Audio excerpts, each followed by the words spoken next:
бэлгийн болон хөдөлмөрийн үйлчлэгтэй холбоотой одоо нэгэн нийтлэл мэдээлэл орсон байгаа. Дагуу хүний замыг дахиад л одоо ингэ нураагаад дахиад засаад байгаа ийм үйл явцууд бол нэлийн харагдаад байгаа. Гэхдээ яг энэ шүүдрийн ярьсан хүн нь тодоо байх магадлалтай гэдэг Рүүкигийн нэрийг нь хэлж хагаад нэг хэдэн мөрт бол явдаг. За яг энэ үг нь юу гэсэн байсан бэ гэх юм бол тодоо шүүдрийн хоёрын бүр маш олон жилийн өмнө хийжсэн бичлэгнүүдийг нь гаргаж ирсэн байгаа. Сайн хөрхөн хүмүүс минь бүгдээрээ цоошин хэмжлэгээрээ уулзж байна. За энэ удаагийн бичлэг дээр бүгдээрээ яг одоо Монголын сошиал дээр, Монголын нийгэмдэр олон хүмүүсийн анхаарал хандалтыг авж байгаа тэр нэгэн сэдвүүдийн талаар ярих болно. Тэг ялангуяа сүүлийн үед те Монголын сошиал дээр бол яг ингэж яригдах, бүр ингэж бужигсан нэлээд хідэн одоо сэдвүүд гарч ирлээ. Тэгэд бүгдээрээ эхнээс нь ахуулаад тэс дараатай яриад явцгаая. За хэрвээ та хэд маань одоо Улаанбаатар хотын зүүн тийшээ те зүүн дөрвөн зам сансар 13-тай ойрхон байдаг. За тэгээд утасны дагалдах хэрэгсэл хэрвээ хайж байгаа бол та нартай маш хөрхэн газрыг санал болгох чинь.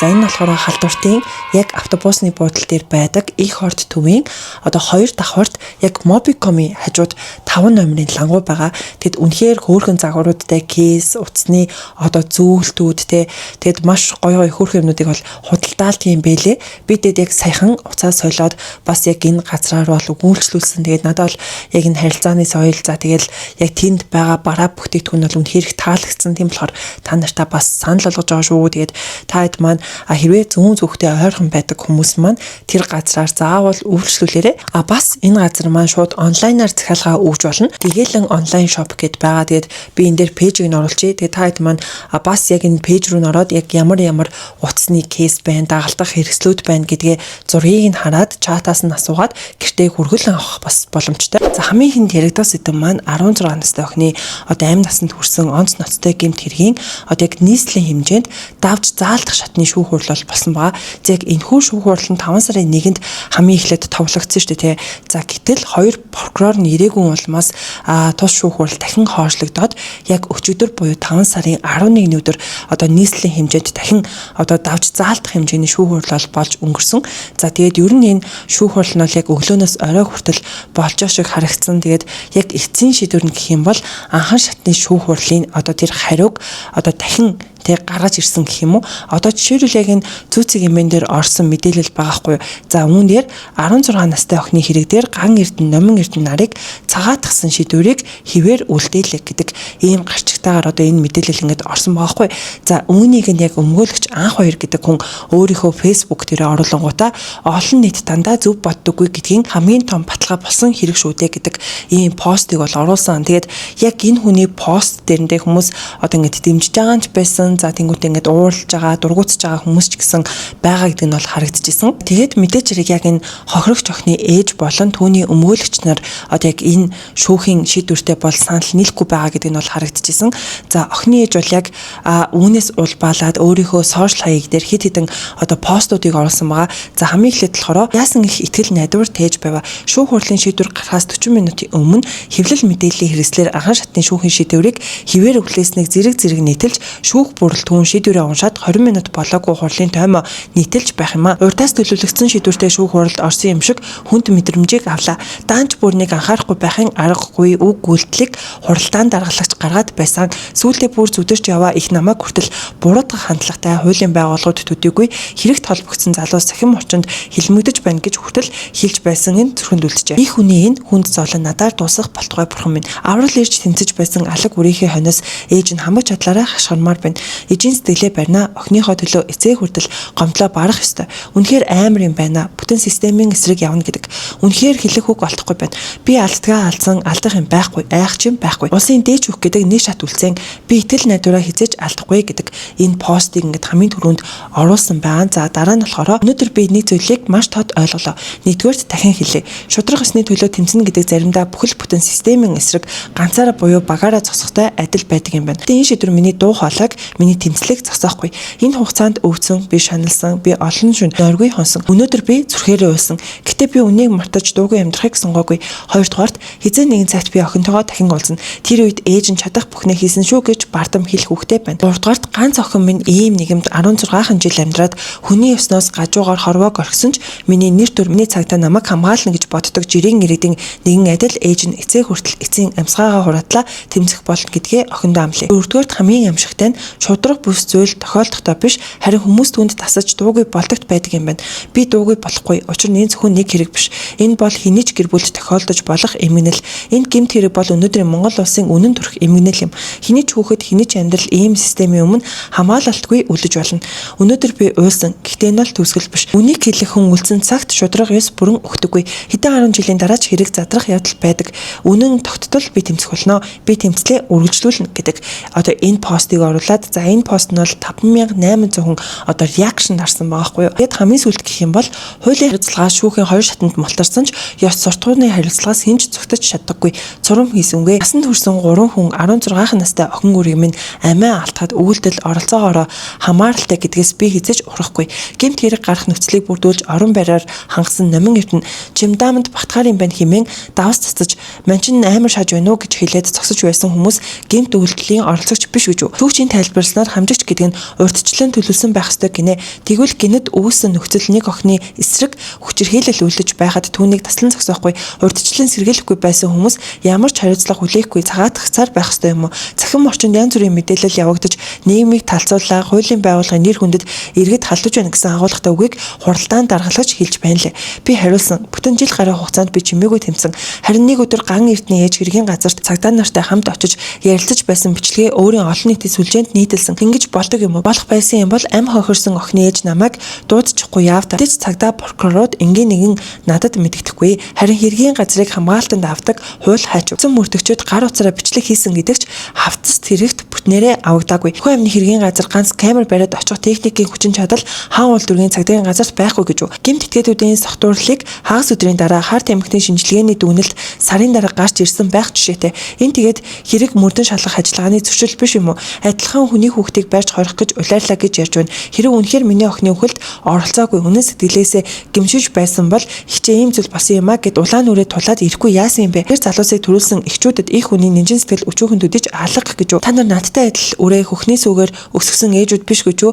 Би өвс хонцон хүсэхгүй. Гагцгүй үнэн тогтоогдож хариуцлага хүлээх ёстой хүмүүс нь хариуцлага үүрээсэй л гэж хүсэж байна. Монгол хүний оюун санаанд нийцэмгүй үйлдэл хийж бурхан болсон охиныг минь одоо хуурханд оромжилж хөөчөлдөж байсан залуус зүгээр ч нэг хүзүүгэнд боогод орхиогүй. Бидэд өчнөө гэмтэл учруулсан байсан. Бүрийн минь хацрыг хүртэл сүлбсэн болтой гэмтэл учруулж олон газар цус хураалт зулгараалт зөөлөн эдийн гэмтэл үүснийг бүх эмнэлгийн шинжээчид тогтоож зураг би оруулмаар л байна гэдэнгүүт ингэ цэг гэсэн байгаа хгүй. За тэгээд эрүүл мэндэд хохирлын зэрэг тогтоох журмын 3-1-1-д заасан гэмтэл учирсныг тогтоосон байдгаа. Миний охин гэртээ хайрыг гар утсаа авъя гэж тэмцсэний төлөө амиа алдсан. Найз охинтойгоо номын эрдний гэрт оцсон нь амиа алдах шалтгаан болох ёсгүй. Харин гарах гэж байхад нь алуурчиндээ гарт нь байсан уцыг авч өгөхгүй уцаа нэгсэн нь бүхний эхлэл болсон. Бүтэн цагийн турш охиныг минь зодож зохиож толгойг нь боож байхад 102 руу ганц удаа залгачих сэтгэл яагаад төрөөгүй юм бэ? 16 настай хүүхэд аюултай нөхцөлд байхад насанд хүрсэн хүмүүс иргэний үүргээ гүйцэтгэж хүүхдийн хамгаалах бус эсэргээрээ айдас хүчирхийллийн орчинд үлээсэн нь өөрөө нийгмийн эмгэнэл мөн. Хуулийн хариуцлагаас мултарч болно. Гэхдээ хүний амь нас тасарч байхад хараад зогсон ёс суртахууны хариуцлагаас хинч цухтаж чадахгүй шүү. Ээзээ шишин шийдвэрийг цаасаар гарахыг төвчээртэй хүлээнэ гэдэг одоо ийм пост оруулсан байгаа хгүй юу. За тэгээд яг энэ ээж болон түүний өмгөөлөгч нар те одоо ингээд нийслэлийн шүүхт ийм хариу гарсан ч гэсэн бид нар одоо улсын дээд шүүхэд хандах болно гэдгийг бас илэрхийлсэн байгаа. Яг энэ шүүхийн үеэр одоо тэр шүүх хуралдааны гадаа байсан хүмүүсийн нэг нь гэх юм бол одоо нүг жирэмсэн их нэрээ том охиноо бас ингээд яг бусдын гарт алдсан нүг залуу байсан шүү дээ. Тэр залуу бас ингээд гадаа нь ингээд оцсон байгаа гэдэг нь бол харагдчихсан. За тэгэл зүүцгийн мэнэс мөн яг энэ залгоос ингээд ярилцлага авсан байгаа хгүй. Та яагаад яг энд ингээд ирсэн бэ гэд асуусан чинь за нэгдүгürt гэх юм бол надад тохиолдсон хэргийг өмөөлж исэн өмгөөлөгч одоо булгамаа бас яг энэ шүүх хурал дээр одоо яг энэ хохирогч охины ээжийн өмгөөлөгчөөр бол ажиллаж байгаа. Тэгээд бас ингээд булгамаа өмгөөлөгчтэй баярлж байна гэх тэнгүүтээ яг энэ ээжийн зовлон бол тэг яг миний үтсэн зовлонтой ингээд адилхан юм а. Тийм учраас би ингээд энэ ээжд ядаж сэтгэлийн дэм хүргэх үүднээс энэ шүүх хурал дээр ингээд ирсэн гэдгээ бол илэрхийлжсэн. За дараагийн яригдах сэдэв маань бас л яг олон хүмүүсийн анхаарал хандалтыг авч ирсэн буюу соёл урлагийн их сургуулийн одоо харьяа сургуульд суралцж байх үеэрээ ангийнхаа охиныг одоо олуулаа нийлж байгаа нөгөө бэлгийн хүчирхийлэл үйлдсэн гэдэг нэг хэрэг гарч ирсэн шүү дээ. За тэгсэн чинь одоо яг тэр одоо хэрэгт холбогдлолтой гэдэг одоо хүмүүстэй холбоотой нэг мэдээлэл гарсан байхгүй. За энэ болохоор одоо яг СБН телевизийн одоо оруулсан нэг пост байгаа. За үүнээр соёл урлагийн их сургуулийн оюутан ишиг 19 настайд нь бүлэглэн хүчинсэн хэрэгт холбогдсон хүмүүст яллагтгчаар татсан тогтоолыг гар шаардуулж хилийн хориг тавьжээ гэдэг одоо ийм нийтлэл мэдээлэл асан гэж орсон байгаа. За тэгээд яг энэ пост нь гэх юм бол одоо яг 5500 реакшныг авсан байгаа хгүй.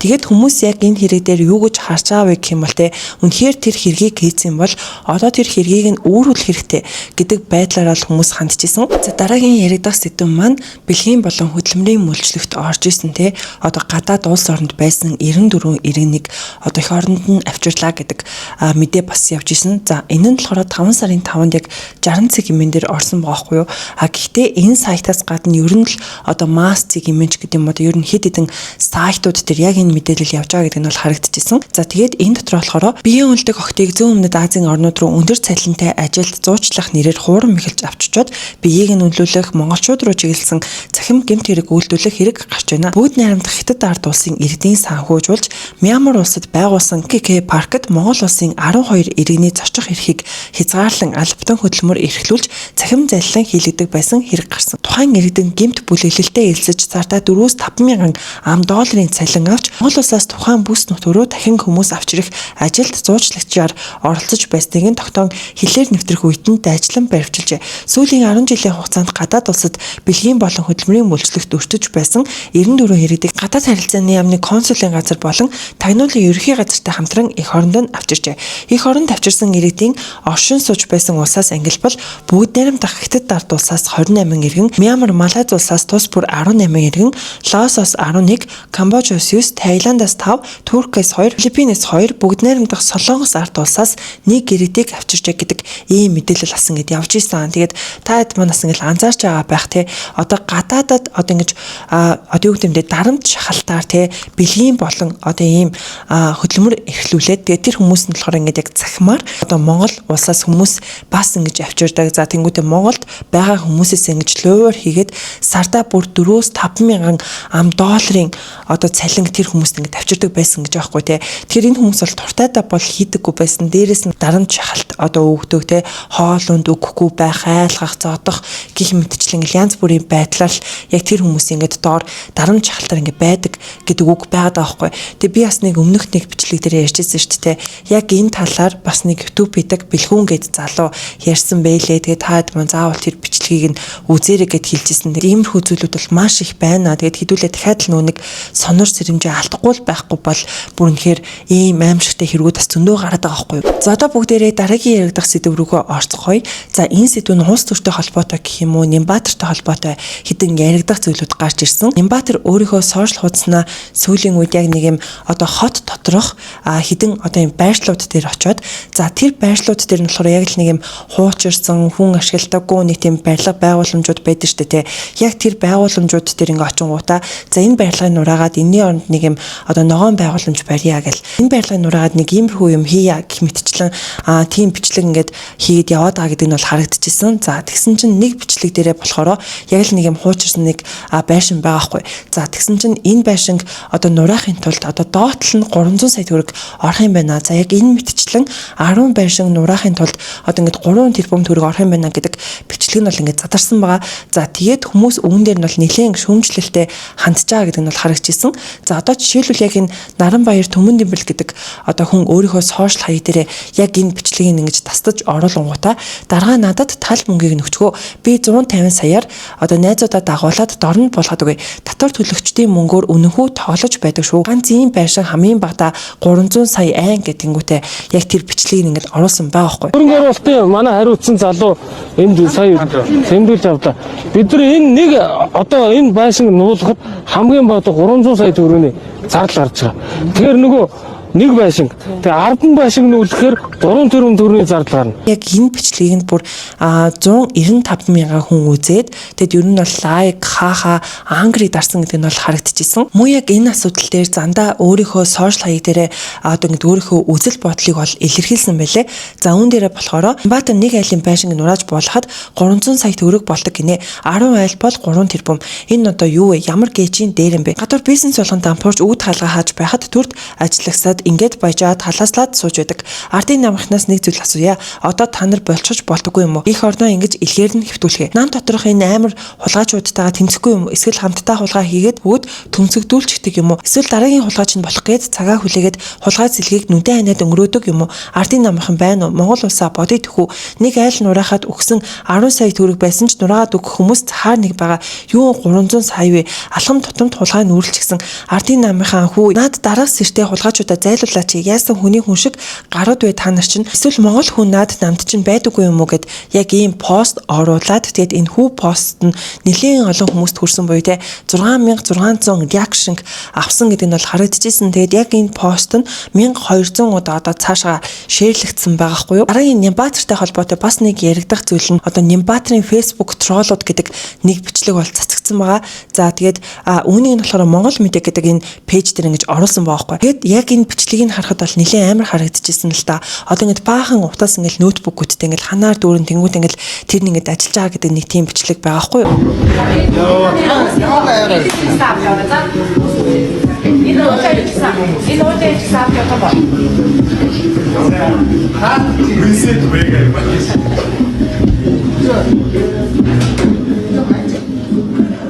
Энэ бичлэгнийхэн араас Нямбатарын амьд троллууд гэдэг бичлэг бас хамт тавигдсан юм байна. Хэрвээ та хэд маань санаж байгаа бол нөгөө туулын хурдны замыг хүмүүс эсэргүүцээд байсан шүү дээ, тий. Яг тэр үеэр Нямбатар ингээд баахан хүмүүс цуглуулад ингээд туул гол орчмоор ингээд явж байгаа нэг бичлэг хийгээд байсан да. Тэгсэн чинь яг тэр бичлэгийг ингээд оруулж өгсөн байгаа хгүй. Тэгээд өмнөх нь хажуугаар энэ хэдийн нэгэн Viber чат нь бас цацагдсан юм байна. Тэгээд энэ чатан дээр яг юу гэж бичигдсэн байсан бэ гэхэлэр маргааш 13 цагт бүх дүүргүүд намын гишүүдтэйгээ маршал гүрэн дээр ирцгэнэ үү. Бүтээн байгуулалтаа дэмжиж байна, хөгжүүлээ салмаар байна гэсэн ураатай жагснаа гэ тэнгүүтээ алсын 3-400 хүнтэй, төвийн дүүргүүд тус бүр 500 хүнтэй одоо ингээд ирэн шүү гэдэг байдлаар ийм чат ингээд биччихсэн юм байна л да. За тэгээд яг зам гэд ярьсных яг энэ одоо явган үний замтай болон автомашины замтай холбоотой ер нь хүмүүс нэлээд одоо шүүмжилж дургуутсаж байгаа пост юмнуудыг ол өөрсдийнхөө сошиал хуудасууд дээр хийхэн оруулаад байгаа л да. Одоо жишээлбэл яг энэ 5 сарын 5-нд зариг цагийн мен дээр орсон нэг нийтлэл байгаа байхгүй. За энэ нийтлэл дээр болохоор яг нэг юм машин замын хэсэгтэй тэнгуүтээ нэг юм морин юм зам баахгүй. За тэгээд үүн дээрээ болохоор иргэдийн зүгээс шүүмжлүүлж буй нэгдүгээр хорооллын 10 морин замын тухай хөдөлгөөнийг чиглүүлэх хурц харуулах геометр төлөвлөлтийн элемент гэж нийслэлийн замын хүчлэн газраас тайлбарлаж игээд нэг юм пост бас ингэж оруулсан байхгүй. Тэгээд энэ зам нь болохоор яалтчгүй ингээл яг нэг юм одоо тэгшгэн биш гэх юм уу да тэгээд морин гэдэг нь бол харагдчихсэн.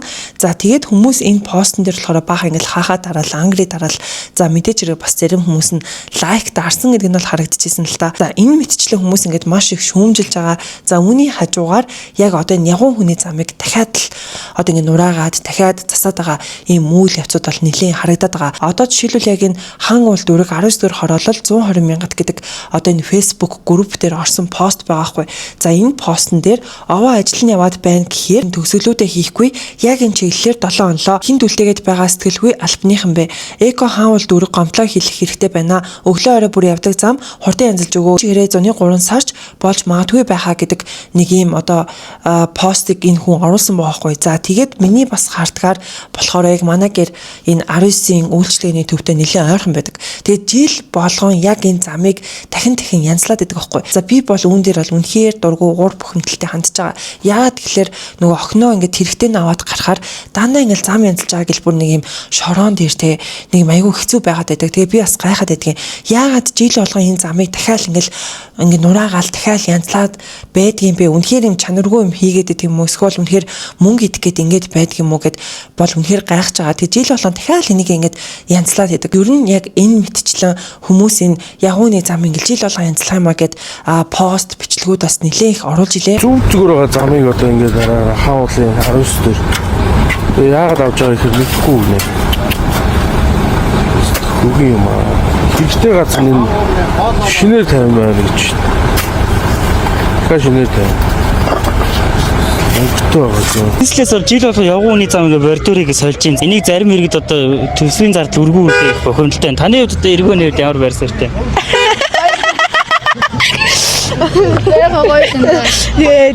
Ерөнхийдөө тэгэж амар жил болгон засчихснаас зүгээр те чанартай сайн байвал тэгэл өөр юм алсан дээр. 5 жилдээ нэг ч юм уу нэг чанартай гаргаад цөлөөл тэгээд үлдсэн зардлуудаа өөр юмдаа зарцуулаад Нөгөө дулаан юуны автобусны зохицолоо гүйцэд хийж дуусгаал.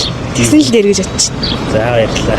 За одоо бүгдээрээ дараагийн яригдах сэдв рүү оръё. За энэ мэдээ нь Монгол хүмүүсийг одоо тэр чигээр нь ууг гашууд тавтуулсан нэгэн мэдээ байгаа. Энэ нь болохоор Монгол улсын төрийн сойрхол соёлын гавьяат зүтгэлдэг нэрт зохиолч сэтгүүлч Шадар Сүрэнгийн гүр азаргай таалал төгсчээ гэдэг мэдээлэл байгаа. За тэгээд яг одоо энэ үйл явдал нь 5 сарын 11-ний өдөр Монголын сошиал дээр буюу одоо сайтууд дээр мэдээ ороод бол явж исэн. За одоо жишээлбэл яг энэ зариг цагийн мэн дээр орсон мэдээ байгаа хгүй юу? 2026 оны 5 сарын 11-ний өдөр тэрээр хүнд хүчний улмаас таалал төгсж Монголын соёл урлагийн салбарт нөхөж баашгүй гарц тохиолоо. Монголын соёл урлаг уран зохиолын салбарт их орон тусгаар тогтнол их түүх зан заншил өв соёл хүн түүхийн сэдвт олон зүүн бүтээл туурж мөн олонныхоо оюуны санд өргсөн эрхэм хүмүүн та их дэлхийдээ амгалан нойрстой маны бадны хом гэд одоо энэ пост бол ингээд орсон. За тэгээд яг энэ зариг цагийн миний оруулсан пост дээр бүр 32 мянган хүмүүс реакшн дарсан гэдэг нь бол харагдчихсэн. Тэгэхээр яалтчгүй те одоо Монголын одоо соёл урлагийн салбарт одоо ингээд үнэтэй хувь нэмэр оруулдаг энэ гайхалтай эрхэм бас ингээд таалал төгсчээ гэдэг мэдээ байгаа. Тэгээд яг энэ үйл явдалтай холбоотой бас нэг яригдах зүйл бол гарч ирсэн нь соёл спорт аялал жуулчлал залуучуудын яамны оруулсан пост нь маш олон хүмүүсийн одоо уур бухимдал дургуутслыг бол хүргэсэн. За яагаад гэдгсэн чинь одоо яг энэ яамны те оруулсан постн дээр лигачийн талаар нэлээд одоо буруу ташаа гэх юм уу да тий мэдээлэл бол оруулж постлсон байгаа. За үүн дээрээ болохоор эмгэнэл гэдэнгүүтэй төрийн сойрхолд яруу найрагч соён гэгэрүүлэгч Монголын оюун санааны өв уламжлалын нэгэн баган толгоор Шагдрын гүр базаргай таалал төгсөнд гүн эмгэнэлтэйгээр толгой бүхийн хүндэтгэл үзүүлье. Тэрээр зөвхөн яруу найрагч төдийгүй Монгол хүний сэтгэл зүрхийг уянгын хэлээр тайлж чаддаг арт түмнийхээ оюун ухаан баяр баясгал хайр инэрлийг үгийн нандин онд шингэн үлдээдэг ховор авьяастан байлаа. Амьтдаа бие хайрл гэсэн хүний үг нь ганцхан шүлгийн мөр биш. Энэ бол Монгол хүний амьдралын гүн ухаан, хүн чанарын мөнх дудлага юм а. Ижидэгэ байхад тэнгэр шиг бай, хүн хүнийхээ түшиг зэрэг бүтээлүүд нь үеийн уншигчдын нөлмөс энэний тухайлыг дагуулж сэтгэлийн гүнд мөнхийн гэрэл асааж явсан билээ. Түүний төрүүлсэн үг хэлний уянга Монгол таалал нутгийн салхих хангаан ус шиг үргэлжлэн урссаар үеийнхнийхээ зүрхэнд хүрсээр л байх болно. Яруу найраг дууны үг, кино болон телевизийн бүтээлүүдээрээ дамжуулан тэрээр монгол хэлний нандин эрднийг хайрлаж хамгаалж үндэсний оюун санааны гэрлийг бадран явсан эрхэм хүн байлаа. Монголын утга зохиол соёл урлагийн салбар өнөөдөр нэгэн агуу их эрхэм уран бүтээлчээ алдаж уур гашуудалтаа автлаа. Харин түүний үлдээсэн бүтээл турвил шавнар хайрлсан үгсэн цаг хугацааны иргэшэлд орохгүй мөнх амьдарч үлдэх болно. Талигачин гэр бүл ойр дотны хүмүүс шавнар нийт уран бүтээлчд болон Монголын соёл урлаг утга зохиолын салбарын бүх хамт олонд гүн эмгэнэл илэрхийлье. Сайн амгалан болтугай гэдэг ийм постыг бол оруулсан юм байна. Тэгээд яг энэ постн дээрээ болохоор те одоо ингэж овгийг нь буруу бичсэн болон уран бүтээлүүдийг гэх юм уу да те яг одоо энэ дуртагдсан уран бүтээлүүд нь энэ хүний уран бүтээл биш өөр одоо хүмүүсийн уран бүтээлүүдийг одоо бичсэн байдлаар ийм пост оруулаад тэгээд маш олон хүмүүсийн шүүмжлэлийг дагуулад байгаа. Тэгээд үүнээс нь хамаарад энэхүү одоо энэ эмгэнэлийг бичсэн одоо хэвлэлийн албаны дарга саран гэрэл гэж хэм бэ гэх мэтчлэн дараагийн постууд бол гарч ирсэн. За үүний нь болохоор цахиур цагийн мэн дээр оруулсан байгаа хгүй юу. Гүр базар агсны эмгэнэл бичгтээ алдаа гаргасан SSAJZ-ийн хэвлэлийн албаны дарга саран гэрэл нь хаан уул дүүргийн 1-р хорооны засаг даргаар ажиллаж байхдаа огт ажиллаагүй 5 хүний хэлцэг ахлагч нэрээр 2 жил дараалан үнгүй цалин бичиж албан тушаалын хэрэгээр авилгалтай тэмцэх газарт шалгагдаж байгаач. Гэтэл түүнийг сайд алдарч авлан SSAJZ-ийн хэвлэлийн албаны даргаар томилсон байна. Саран гэрэл өмнө хаан уул дүүргийн гэр бүл хүүхэд залуучуудын хөгжлийн хилтэст мэрэгжилтнээр ажиллаж байхдаа тендерийн албаны шаардлага хангахгүй чөлөөлөгдөж байжээ. Тэрээр яруу найрагч Тош Балбарын амьтдаа бие хайрл болон тэнгэр шиг бай шүлгийг лавг сүрэнгаан ижидэгэ байхад би баян байсан шүлгийг гүр базар агсны шүлэг хэмээн андуурч эмгэнэлтэй бичсэн төдийгүй овгийг нь буруу бичиж ноцтой алдаа гаргасан нь олонний шүүмжлэл дагуулж байна гэд ийм постыг бас ингэж оруулсан байгаа. За тийгээд бас одоо бусад хүмүүстэй яг энэ үйл явдал дээр бол маш ингэж уурлаж бухимдж байгаа. Одоо жишээлбэл энэ Наран гарав ган гэдэг хүний оруулсан пост байгаа хгүй. За үүн дээрээ арайчтай ядаж нэг уншчихж уншиж болсонгүй юу? Соёл спорт, аялал, жуучлал, залуучуудын яам гэдэг ингээд меншн хийнгүүтээ чат GPT-гээр эмгэнэл бичвэтлээ доройтч гэдэг ийм постыг бол ингээд оруулсан байсан. Тэгээд энэ пост нь бүр 2500 одоо реакшныг авсан байгаа байхгүй юу? Сүүлд гарсан мэдээлэлээр саний алдаатай эмгэнэлийг бичсэн хэвлэлийн ажилтан ажлаас нь чөлөөллөг гэдэг ийм мэдээлэл бол явж исэн. Тэрээр дээдлийн удирдлагуудаа үзүүлэг өгөөр саний постыг оруулсан. За тэгээд яг AI ашигласан үгүүдээрээ болохоор яарад ингээд биччихсэн маа гэдэг тайлбарыг өгсөн гинэ. Соёлын амнаас яг талигаач гэр бүлээс уучлалт гуйгаад гэрт нь очно гэдэг одоо ийм тайлбар мэдээллийг өгсөн байлээ. Бас зандаа өөрийнхөө байр суурийг илэрхийлээд нэгэн постыг оруулсан байгаа. Тэгэд үүнийг нас уншиж хүргэх хэрэгтэй байх гэж бодож байна. Гүр Базруугийн эмгэнэлээр соёлын яамны албан ёсны Facebook хуудас AI ашиглаад алдаа гаргасан нь өнөөдөр шууган тарилаа. Энэ алдаа гаргасан баг хамт олонд сэтгэл дундуур байгаа хүмүүсийн нэгэнд би бас мөн. Гэтэ бид мэдлэгээ түгээдэг үндэс нь мөн үү гэдэг асуултын хариу гэдгийг анзаарсан уу? Хин нэг нь Гүр Базруугийн мөн дараагийн сууд хүний тухай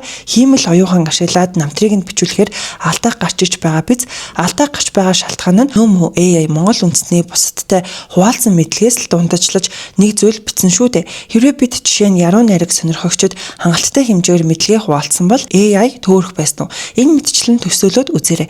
Их хэлээрээ мэддэг зүйлээ ямар нэгэн платформ ашиглаад түгээгээрэй. Маш энгийн мэдлэг байсан ч болно. Гол нь их хэлээрэй. Нэгэнт хиймэл оюуханы эрэнд бид амьдраад эхэлснээс хойш энэ өрсөлдөөн хингэн их хэлээрээ мэдлэгээ түгээж хиймэл оюуханы датанд хувь нэмэр оруулсан төрүүлж алхан шүү дээ. Тиймээс бүгд хичээцгээе гэдэг ийм постыг оруулсан. Тэгээд би бас үүнтэй үнэхээр санал нийлж байгаа.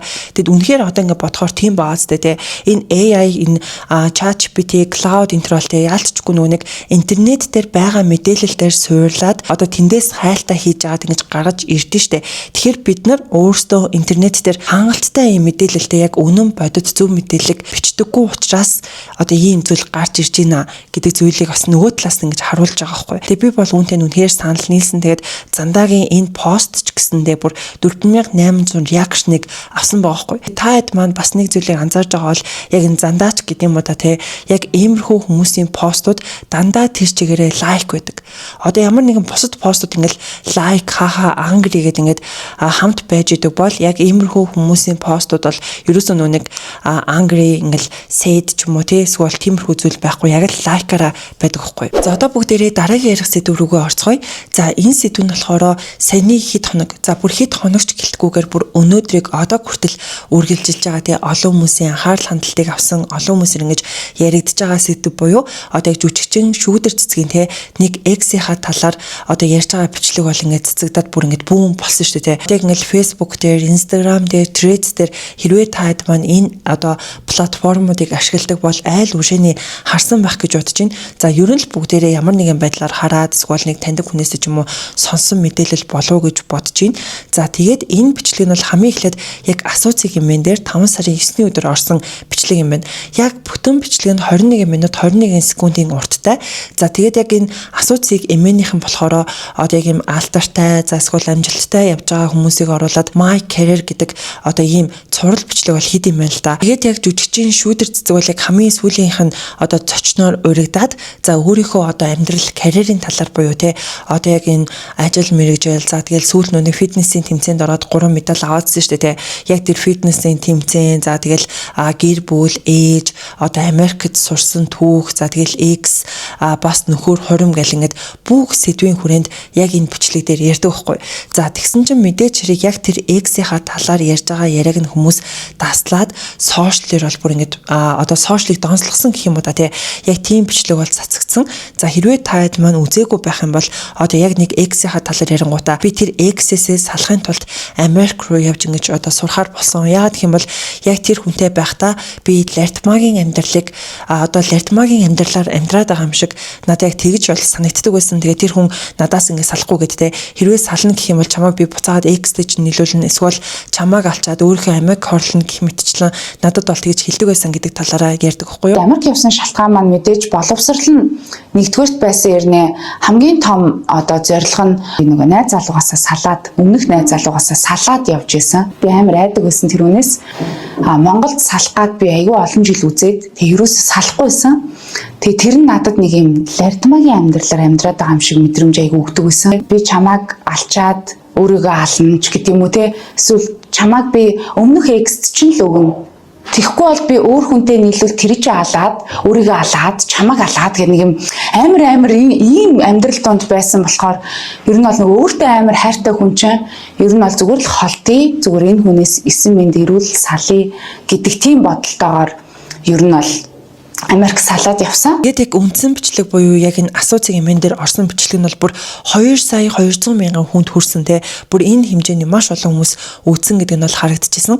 За тэгээд үүнтэй холбоотой бүр маш олон хүмүүс сошиал дээр өөрийнхөө үзэл бодлыг бол илэрхийлж гарч ирсэн байгаа. Мэдээж хэрэг ингээд шүүдрийг өмөрж байгаа хүмүүс байна те.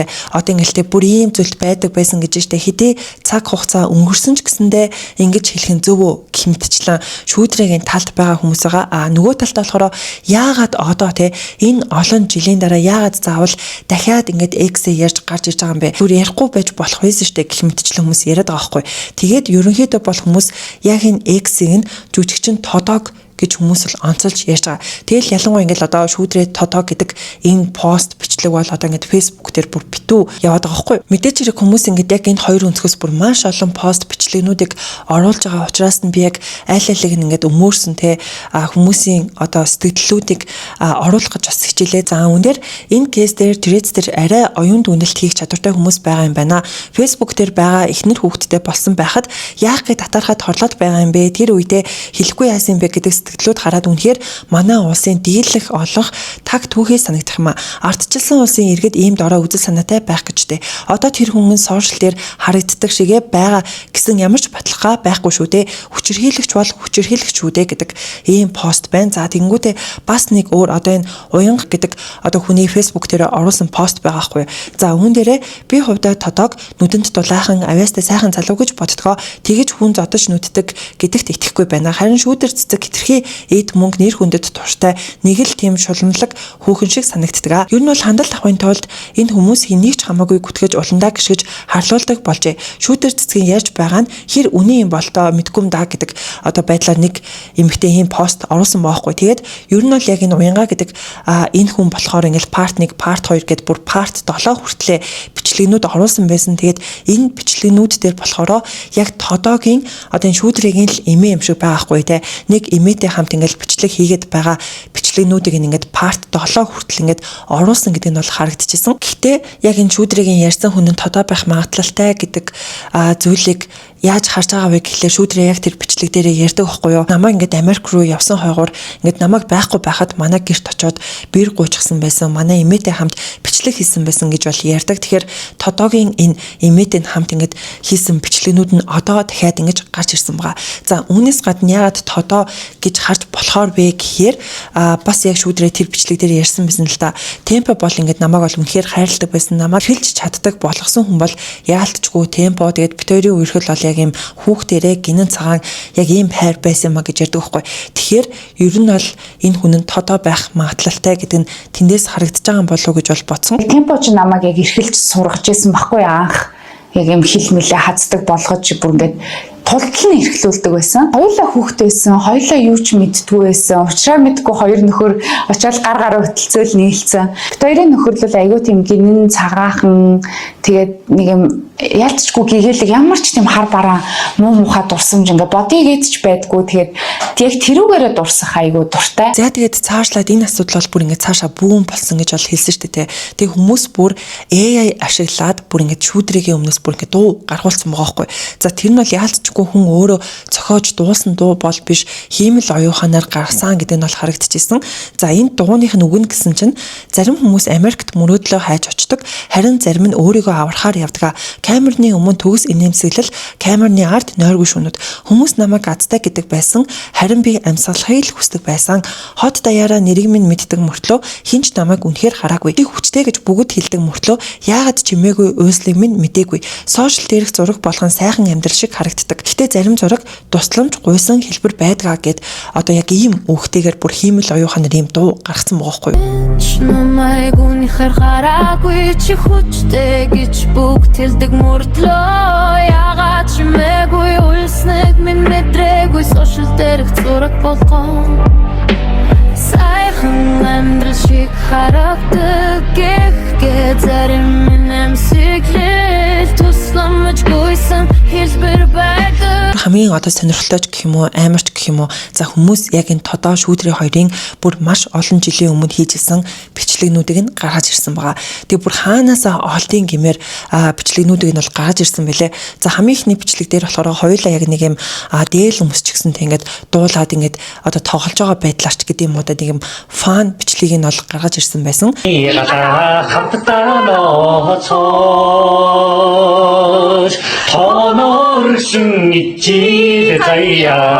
Дараагийн бичлэг гэх юм бол одоо ингээд шүүдрээ тухайн үедээ бас л одоо лайв бичлэг хийдэг байсан юм шиг байгаа юм л та. Тэнгүүдээ өөгдөө цөвдөө юм дөлгөөхөн залуу байна гэл яг тийм одоо хүний комментиг ингээд уншингуудаа нэрээ манай хүн ингээд яг дөлгөөхөн юм өөгдөө цөөдөө тэгээд би баг ингээд хажууд нь юм ярьсаар агаад ингээд жоохон ярьдаг болгосон гэл одоо тэр бичлэгэн дээрээ ярьж байгаа байхгүй. Гэсэн чинь тодоо ингээд юм ярьж ангуудаа ингээд миний яриаг тасалчлаа гэд тодоо хэлж байгаа байхгүй. Тэгсэн чинь шүүдрээ ингээд шууд ингээд уруулаа хөнжүүлаад те нэг тийм эрхэлж байгаа байдлаар тэр бичлэгийг нь бас хүмүүс гаргаж ирсэн бэл. Нэг их олон үггүй дөлгөөхөн залуу байна. Харин тийм ээ манай хүн айгүй дарах ерөөсөө ярьдаггүй байсан. Харин хажууд нь ийм их ярьдаг ингээд айгүй баг ингээд амын сугалчих гад яриулдаг байхгүй юу?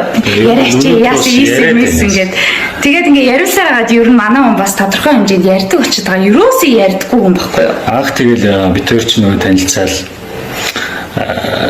хоёлоо ярилцсан юу болохгүй байна юу ингэж ийн гэл нүүр тулсан ярилцлага юм гээл тийм нүүр тулсан ярилцлага айгүй их амьдрал нөлөөлт юм байлээ шүү нэрээ хасуудаа юу яриа зүсч орж ирэх за уучлаарай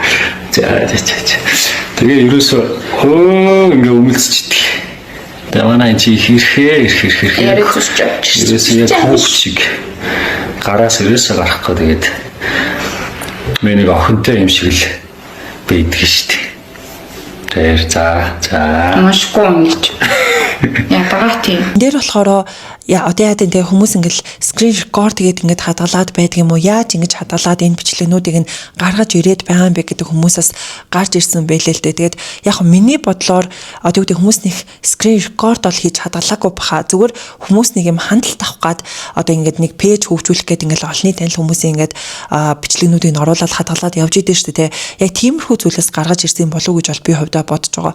Тэгээд бас яг шүүдрээгийн нэг нэвтрүүлэгт орсон бичлэгийг нь мөн гаргаж ирсэн байгаа. За үүнийг нь болохоор гэрэл салман гэдэг хүний одоо юм сошиал хаяг дээр оруулсан байгаа байхгүй.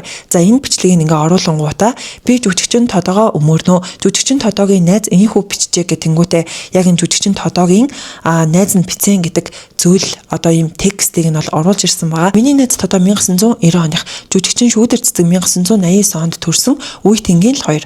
Анх шүүдэр цэцэг найзтай минь танилцахдаа өмнөх найз залуу дуучин темпо өөрөөс нь дүү өөрийг нь ойлгодоггүй эрхлүүлж халамжилдаггүй мөнгө төгрөг муутай намайг байнга хардаж мөшөгдөг гэж байв.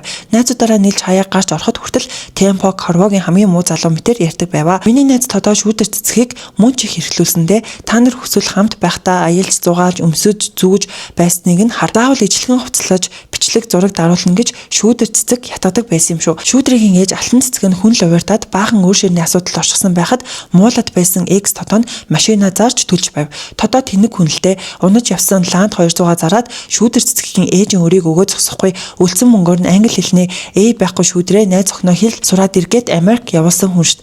Америкт байхад нь сар бүр олсон орлогоо явуулдаг байсан гэ боддоо. Тодоо маш сайн жүжигчин хаанаас бол хаанаас ажил олж хийгээд мөнгө олж чадна. Тэр бүхнээ шүүдэр цэцэгт зориулдаг байсан ч хангалтгүй байсан учраас салсан юм шиг байгаа. Ингэж их өөрийг нь хайрлаж байхад шүүдэр цэцэг найзыг минь хүчирхийлэгч яртмагийн гол төр байсан мэтэр ярьж байдаг үнэхээр онцгүй юм да. Дахиад хэлээд шүүдэр цэцгийн хажууд өнөөдөр тунаж үлдсэн найз нөхөд гэх юм байхгүй шүү. Ийм эмэгтэй хажууд эр хүн битгий хэл ийм хүнч тогтохгүй. Дэрэгдэх бүх эмэгтэй найзуудаа хатаардаг араас нь утгалж муулж ховж ив ярьж явдаг тул бүх найзууд нь зайгаа авсан. Жүжигчин дөлгөөнөөс эхлээд загварын найз бадам цэцэг загвар зохион бүтээгч гүүлээ жүжигчин золоо гэд бүгд түнээс зайгаа авсан. Найз жүгүй хайрлсан хүмүүсээ хүртэл шидэж өгдөг ийм эмэгтэй хүний хажууд монгол хүн хизээж тогтож чадахгүй гэдэг ганц үнэн гэдэг одоо ийм пост ингэж оруулсан байгаа хгүй. За тэгээд яг гэрэл солон бол яг энэ одоо найз ах нь үүхтэй энэ текстийг оруулаад тэр бичлэгийг нь бол оруулсан байсан. Яг энэ бичлэгд нь болохоор яг шүүдрээ тодоо хоёр одоо үерхэж явах үедээ нэг юм ярилцлага өгсөн бичлэг байгаа хгүй. За тэгээд энэ бичлэг дээрээ болохоор шүүдрээ болохоор те тодоо л ингэж миний ардаас нилээн одоо ингэж гуйж агаад тууштай байгаад бит хоёр бол ингэж үерхсэн. Бараг манай гэрийн гад ангил 7 хоног байж идэл байсан. Тэгээд ийм хүнтэй бараг нэт одоо учирсандаа бол баярлж байна гэдэг байдлаар ярьсан ярилцлага байгаа хгүй юу. Тэгээ ер нь бол тууштай хайр сэтгэлээ аврахын тулд маш их тэмцсэн гэх юм уу. Үнэхээр надад хүлээн зөвшөөрөгдөх тэр болгоныг үзүүлж чадсан тийм хүн гэж хэлэндээ. Гэрийн гадаа 7 хоног тасралтгүй хонон, орой ажилласаа ирээд гэрийн гадаа машин дотроо, өглөө ажилдаа явчаад буцаж ирээд гэрийн гадаа машин дотроо. Тэгээд ер нь аль маш их хичээл зүтгэл байсан. Бас ийм өрчүүд олон байдаг байх гэж бодож байна. Үүнээс нь гадна яг шүүдэр цэцгийн Баажи ялалтын одоо нэвтрүүлэгт те подкастэнд орж исэн нэг дугаарынх нь хэсэг бас таслагдаад цацагдсан байгаа. За тэр одоо дугаар дээр яг юу ярьдаг вэ гэхлээр шүүдрээ болохоор те би ингээд ангийнхаа хүүхдийг бол одоо бараг л ингээд дээрлэгдэг байсан, зоддог байсан, ингээд баал шидээд бараг л ингээд нүүрнийхэн туханд ингээд ондог байсан гэх мэтчлэн тийм зүйл ярьж байгаа бичлэг нь бас цацагдаад орсон байгаа. Тэгэд хүмүүс яг энэ бичлэг дээр нь болохоор шүүдрээ өөрөө яг үндэ ийм л хүн байгаа байхгүй да гэдэг өнцгөр нэлээд хандж байгаа юм шиг бол харагдсан. Хэр энэ би ч охин байсан байна. Амар чи. Тийм хаа. Царай бол ер нь би чи юм аа. Амар юу над чи царайгаар мэдээ дүгсээ царайгаар адилхан шүү дээ. Окей, гэхдээ яг тэ нөгөө нэг 10 жилд манай нөгөө нэг яг би жоохон банднараа л айгу шоглдог охин байсан. Сая шоглох зайлч. Зүгээр нэг үзэг шидэл те. Ингээл жоохон сорин морь тогтоогоол те. Нүднийх нь энд мэд те. Наач мар хүн хүний хоосайхан болгож хүний хоосгаа жоохон нуу. Дараагийн энэ хоёртой бас холбогдож байгаа нэг пост гэх юм бол Амгалан инх гэдэг хүний оруулсан пост байгаа хгүй юу. Жүжигчин Тод гэрэл амьдрал салах гээд байна 3 сарын чөлөөгөөч Америк яваад ирээ гэж гуйгаад улсын драмын Эрдмийн театрын ерхий найруулагч Наран Баатараас ажлаас халагдах шийдвэр сонсон билээ. Найруулагч Наран Баатар жүжигчин Тод гэрлийг улсын драмын Эрдмийн театрт хамгийн олон амжилттай тоглогдсон Анна Каренина жүжигийн Вронскийн дүрд тоглуулахаар тоолсон байснаа ярилцлага өгтөө хэлсэн байдаг. Урлагийн карьераа ботсон бол үлтгэл байсан биз зүгээр л хэлсэн юм аа гэдэг ийм постыг оруулсан байхгүй. Тэгэд яг энэ пост нь бас өөр пэйжүүд дээр ороод явж байгаа гэдэг нь бол харагдчихсэн. За тэгээд бас яг энэ хэлж чадахгүй үс гэдэг нэг одоо пэйж дээр бас нэг орсон пост байгаа хгүй. За үүнээр болохоор Тодо дэлгэр мөрнөөс суралцмаар байна. Дор нь урт тайлбар өгмөр байна гэдэг ийм пост ороод хүмүүс нэлээд хаахад харж байгаа гэдэг нь бол харагдчихсан. Тэгээд яг энэ Тодогийн хувьд гэх юм бол тэ үүн дээр ямар нэгэн тайлбар мэдээлэл пост одоо юу гэдэг өгсөн юм ерөөсөө байхгүй байгаа. Тэгэд хүмүүс Тодог те яг энэ байдлаар нь те одоо ингэ хамгийн баргал юм төвчээртэй хүн гэх мэтчлэн одоо бичиж ярьж байгаа гэдэг нь бол харагдчихсан. За үүнээс гадна Тодо тайлбар хийжээ гэдэг нэг юм рил явж исэн байхгүй. Тэгэхээр би нэрэл Тодо юм тайлбар хийсэн болоо да гэд ороод харсан чинь Тодогийн бүр ингэ шал өөр бичлэгнийх нь одоо ингэ дүрсийг орлонгуудаа ямар ч юм үг хэл байхгүйгээр те зүгээр одоо хүмүүсээс хандлт авах гэсэн бас нэг тийм рил явж байгаа гэдэг нь бол харагдчихсан. Хүмүүсийн бас нэг яриад байгаа зүйл нь юу вэ гэх юм бол шүүдэр цэцэг нөгөө фитнесийн тэмцээнд орсныхоо дараа би өөрийнх амьдралаар одоо ингэ 3 ботном бичсэн удахгүй номог гаргаж байгаа гэдгээ зарлсан бохгүй. За тэгсэн чинь хүмүүс яг энэ сэдвтэй холбоод одоо номыг нь бас дахин гаргаж ирсэн байгаа. Одоо жишээлбэл энэ Ёндон Од Батцэрэн гэдэг хүний оруулсан пост байгаа хгүй юу. За үүн дээр яг ингэ шүүдрэгэнтэй ингэ 3 ботном юм шиг одоо тийм номны зураг оруулангуудаа за хамгийн ихнийхт нь болохоор эмпатийн өнгөрүүлсэн тэнэг өдрүүд гэдэг тэнгуүтэй, хоёр дахьт нь Тодотой өнгөрүүлсэн токсик өдрүүд гээд гурав дахьт нь болохоор гадаадтай өнгөрүүлсэн гайхалтай үеуд гэдэг одоо ийм ном байдлаар те яг ийм одоо постыг оруулаад тэгээд энэ номных нь пост бол бүр нэлээд бас хандлт аваад явж байгаа гэдэг нь бол харагдчихсан. Яагаад гэх юм бол хүмүүс яг өөрсдийнхөө те яг одоо юу гэдэг амьдралаарч гэдэг юм уу та өөрсдийнхөө зургийг яг энэ номных нь оронд ингээд оруулангуудаа ингээд өөрсдөө зориулсан үг бичээд оруулж байгаа гэдэг нь бол нэлээд харагдсан байна. Яагаад гэвэл маш олон хүмүүс яг ингэж пост оруулсан байхгүй. За одоо жишээлбэл энэ Уянга гэдэг хүний оруулсан пост дээр болохоор урдан хөдөлгөөн, цэвэр элемент, сүүлчийн уулзалт гэл одоо ингээд өөрийнхөө зургнуудыг оруулангуудаа хэрхэн энэ зургийг үүсгэх вэ гэдэггүйтэй яг одоо ингээд ном шиг ийм текстийг оруулж өгсөн байна. За дараагийнх нь гэх юм бол одоо энэ уран бэлэг Алтан гэрэл гэдэг хүний бас оруулсан пост байна. За энэ дээр Батцуултай өнгөрүүлсэн 18 жил гэтэнгүүт ингээд нөхөртөөгөө хамт оруулсан зураг ингээд оруулсан байгаа хгүй. За дараагийн хүн нь Сачин гэдэг одоо бас нэг юм инээдтэй бичлэг оруулаад байдаг нэг ихч байдаг шүү дээ. Нэг юм фильтр ашиглангуудаа маш инээдтэй бичлгүүдийг оруулдаг хүн байдаг. За энэ хүн болохоор яг тэр өөрийнхөө фильтртэй зураг оруулангуудаа их төртөө өнгөрүүлсэн эдрет өдрүүд гэл яг нэг юм ном шиг те яг энэ бас постыг оруулаад за энэ пост нь бүр 6700 реакшныг авсан гэдэг нь бол харагдчихсан. За тэгэл яг энэ Ж Одно гэдэг хүн болохоор Однотой өнгөрүүлсэн осолтой өдрүүд гэл бас нэг юм ном болгоцсон байсан. За Болт Наранхүү ах болохоор Наранкотэй өнгөрүүлсэн нарлаг өдрүүд гэл яг иймэрхүү байдлаар те энэ ингээд одоо бараг тренд болсон гэх юм уу да те бүр иймэрхүү постууд маш их бол байсан. Бас яг ярихаа мартах чинь яг энэ шүүдрээ тодоо гэл ингээд нүг X-тэй холбоотой ингээд мэдээлэл гарч ирсэн шүү дээ. Тэгээд шүүдрээ тодоо хоёрын энэ асуудал ингээд Facebook дээр ингээд бүүн болоод явж байсан чинь бас яг YouTube дээр Эмилия зогт Рубигийн бас нүг подкастэнд орсон байсан шүү дээ. За подкаст гэж хэлэх нь зөв буруу одоо нүг Рубигийн хийдэг зчин ураад оруулдаг нүг өдрийн тэмдэглэл гэдэг нэг юм тусдаа юу байдаг штэ нэг контент байдаг гэх юм уу. За тэгээд яг тэр бичлэг дээр нь бас Эмилия ороод одоо охиныхоо аавыг буюу бас яг X-ийн талаар ярьсан бэлээ. За тэгээд хүмүүс үүнийг нь яг юу гэж хараад байгаа вэ гэхлээр те яагаад гинт ингээл бүгдээрээ X-үүдээ яриад байгаа гэх мэтчлэн ийм ярианууд гарсан байхгүй. Үүний хажуугаар цэнгүүн байдаг штэ те одоо за бүжигчин гэж хэлэх үү авьяаслан монголчуудын шилдэг оролцогч цэнгүүн бас яг өөрийнхөө сошиал хуудас дээр нэгэн постыг оруулсан байгаа. За үүн дээрээ болохоор бич тэгж байсан яадаг ч юм зүрх тесрэхэд байгаа юм шиг цэг гэдэг ийм бас ийм постыг оруулсан байлээ. Тэгэл хүмүүс үүнийгтэй яагаад одоо бүгдээр ингээд одоо X-д урсаад байгаа яагаад бүгдээрээ ингээд бас ингээд зэрэг яг ийм X-ийн талаар яриад байгаа гэдэг ярианууд бас нэлээд гарч байгаа. За одоо бүгдээрээ дараагийн ярих сэдв рүүгээ орж ийн. За энэ сэдв нь рэпер J хэдэн хүмүүс рүү дис дуу хийсэн гэдэг талаар байгаа. За эхнийх нь болохоор татар хамтлагийн дуучин мөнх чулуун татар дуучин руу зориулаад нэгэн дуу одоо хийсэн юм байна л да. За энэ дууных нь үг гэх юм бол сонгуульд сэлгээ болж орохын тулд төрсөн нэрээ сольдоггүй гэдэг байдлаар ингэж дуун дээрээ дуулсан юм. За үүнийг нь болохоор яг Масциг имэн дээр те татар хамтлагийн дуучин одоо мөнх чулуун татараас яг энэ талаар ингэж ярилцлага авсан байхгүй. Хэрвээ та хэд мань санаж байгаа бол татар хамтлагийн дуучин мөнх чулуун өөрийнхөө нэрийг мөнх чулуун татар болгосон шүү дээ те. Би бас нэг бичлэг дээрээ ярьж ирсэн.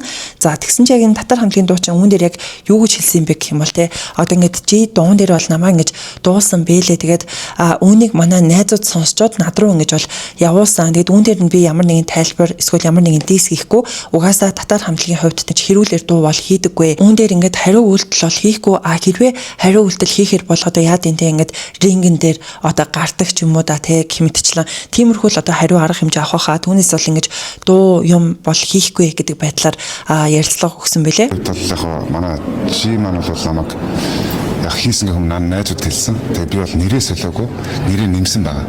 Сонгуул сэлгээ болж орохын тулд төрсөн нэрээ солихгүй. Намайг одоо дугрын мөнх чулуун татар гэдэг нэрлэх ёстой.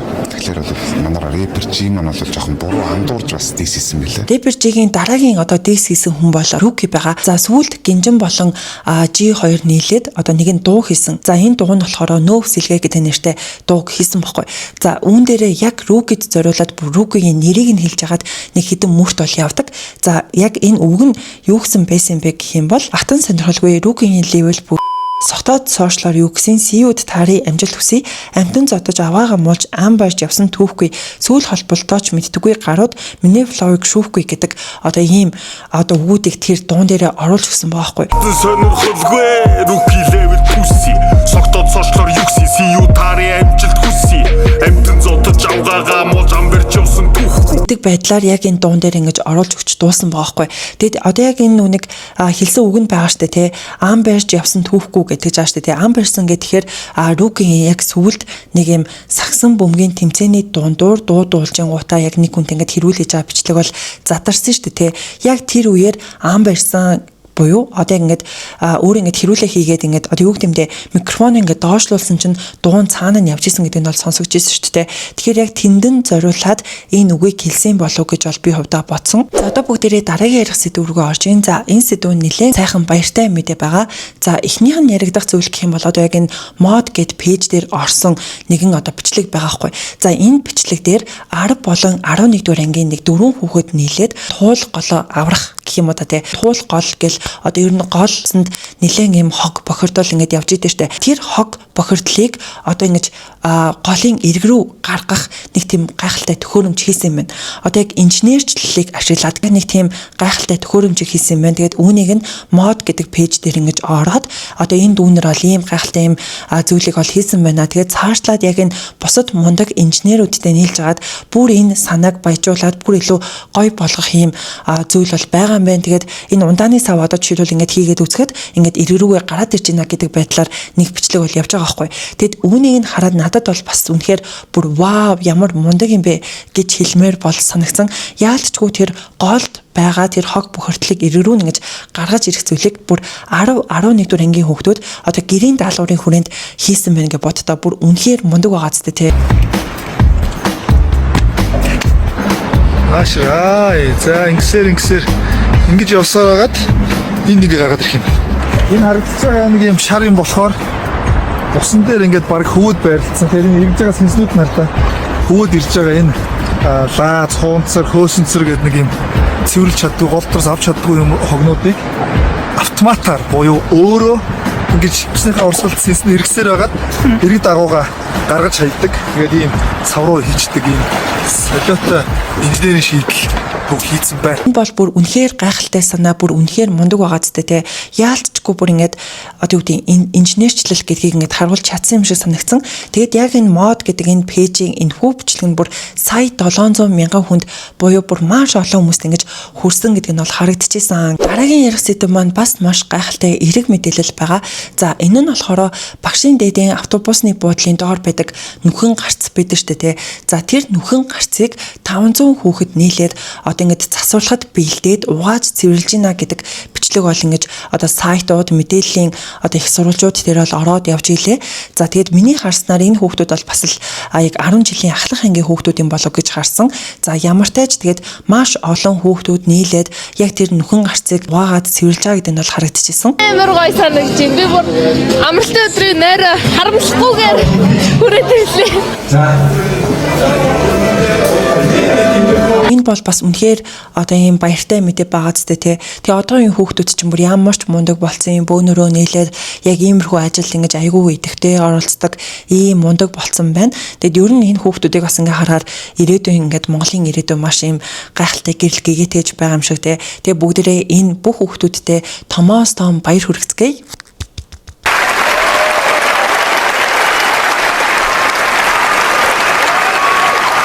Саяны нөхөн гарц нь ийм гоё болсон юм байна. Тэгээд яг гол санаачилж хийсэн хүн нь болохоор энэ зурган дээр харагдаж байгаа хүү гинэ. За одоо бүгдээрээ хамгийн сүүлийн бас нэгэн сайхан мэдээллийг та нартай хуваалцах чинь.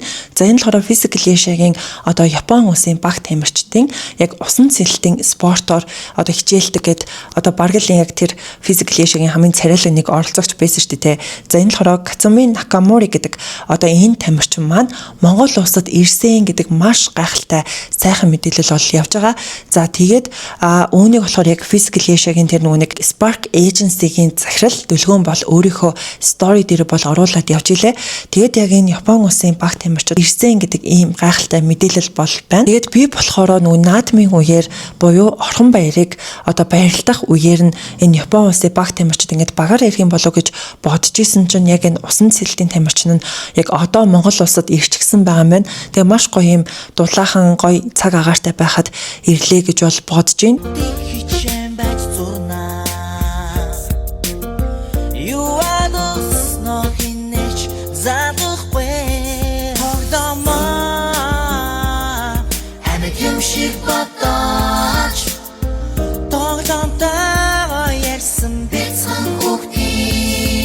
Одоо тэгээд яг Physical Asia-гийн бусад тамирчид ч гэсэндээ одоо энэ Япон улсын тамирчинтай одоо нийлээд маш гоё рил юмнуудыг бол хийх бах. Тэгээд тэрийг нь бүгдээрээ хүлээгээд байж. За тэгээд та нартай энэ удаагийнхаа бичлэгээр яг иймэрхүү сэдвүүдийн талаар ярьж өглөө. Ер нь Монголын сошиал дээр яригдж байгаа сэдвүүд бол маш их байлаа. Тэгээд бүгдээрээ дараагийн бичлэгээр уулзцаая хөөрхөн хүмүүс минь.